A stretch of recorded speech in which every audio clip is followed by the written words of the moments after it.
Le GNV, le gaz naturel pour véhicule, est un carburant. Ce gaz, vous le connaissez bien, c'est celui que vous utilisez pour cuisiner ou pour vous chauffer.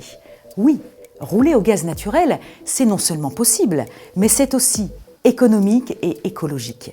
En effet, les véhicules roulant au GNV sont plus respectueux de l'environnement et de la santé.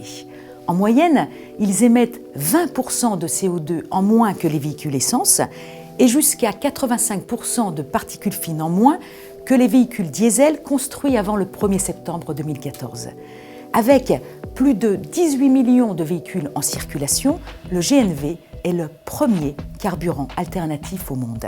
Retour en images sur une belle épopée. L'histoire du GNV commence en 1862, quand Étienne Lenoir invente le premier moteur à explosion fonctionnant au gaz. Grâce à celui-ci, il rejoint Paris à Joinville-le-Pont à la vitesse de 3 km/h. Vite concurrencé et dépassé par les moteurs à essence, le gaz carburant sera une solution efficace pour faire face au rationnement du pétrole imposé pendant la Seconde Guerre mondiale. Dans les années 70, suite au premier choc pétrolier, le gaz carburant sera de nouveau plébiscité, notamment pour des raisons économiques. Depuis, il se développe en Europe, aussi bien pour les voitures particulières que pour les véhicules de transport public ou de marchandises. En France, ce sont les usages professionnels qui propulsent le marché. 2/3 des collectivités de plus de 200 000 habitants utilisent déjà le GNV pour leurs bus ou bennes à ordures ménagères. Mais le secteur privé n'est pas en reste. Monoprix, Castorama, Point P, Ikea ou encore Biocop ont déjà franchi le pas.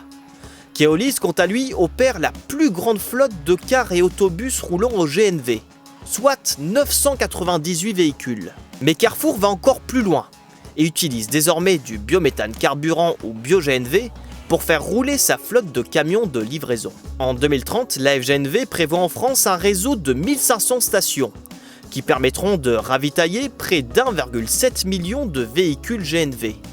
Voitures particulières, utilitaires, transports en commun ou poids lourds. Nous avons en France toutes les compétences nécessaires pour arriver à ce résultat. Air Liquide et GNVR par exemple savent fournir ce carburant et les stations qui permettent à l'utilisateur final de faire le plein.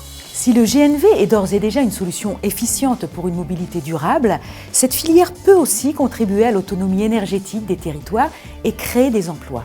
Comment ? Grâce à la version renouvelable du GNV, le bio-GNV issu de nos déchets organiques recyclés.